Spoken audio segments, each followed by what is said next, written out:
Whoopi Goldberg humiliated Sonny Hostin during a live broadcast. Another clowning is in store for us. Let's watch it together. Before we get started, I want to put something to bed with the two of you. I'm just gonna say there was never an issue.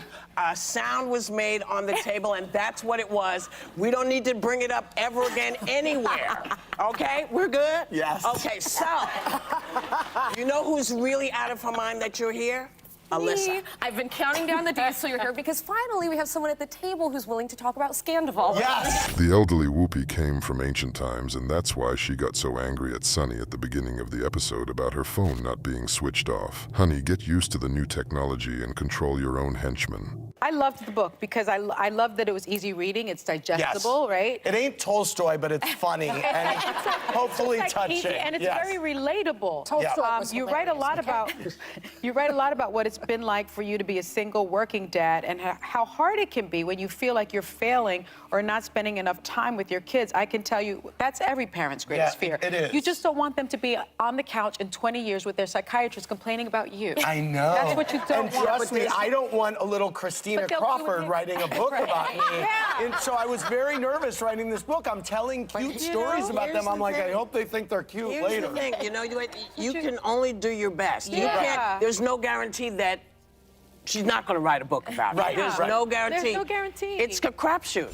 Sonny turns out to be able to read and can read quite good books using their guest Andy Cohen as an example. When she touches on the issue of single parents and says she understands it, it makes me laugh. Even Whoopi sat there smiling in shame. She had to dilute that vile speech with her intervention. Yes, And you love them, and it comes across so much in this book. You love them. What are you hoping other single parents take away from your story? I just hope that... Gosh, well, if you've read his work and you know perfectly well who he is, why are you asking questions reading them off a piece of paper? Are you completely stupid? Or have you turned into your idol, Old Joe, who also spent his life reading off a piece of paper and shaking hands in the air? I'm sure it's ridiculous to you. Let's look at another passage. She said, so for me, because she has apologized for the other comments, for two of the comments. Well, she also had a lot of pressure to apologize. But she did apologize. So the comment she said was, so for me, I want to talk about the political influence in this country that says it is okay for people to push for allegiance to a foreign country.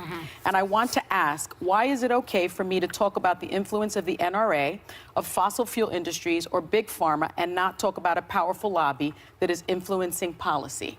That's what she said. And people say that that is anti-Semitic. When we had Barry, no, let me just finish.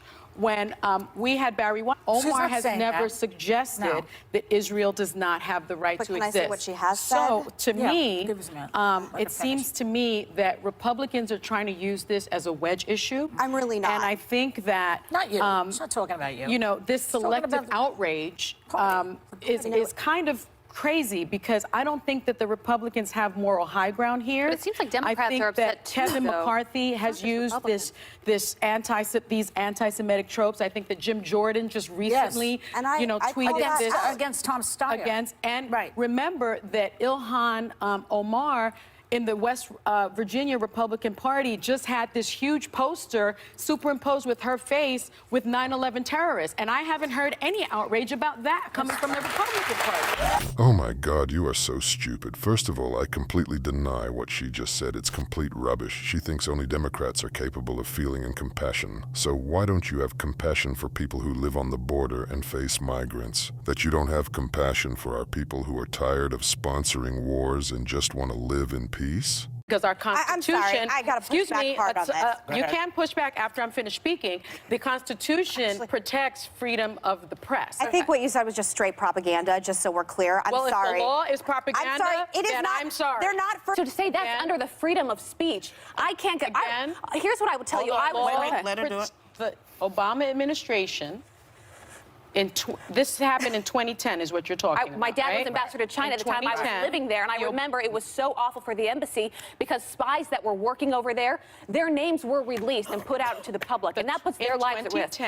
It's just some kind of circus act. Whoopi stops her friend, the presenter, from making rubbish, but she can't stop Sonny, so she pays the price. I'll say this, their show is all left-wing propaganda and bullshit. They lie and deceive us and each other. What do you think about that? Write your opinion in the comments, and don't forget to look at other shocking news on the channel.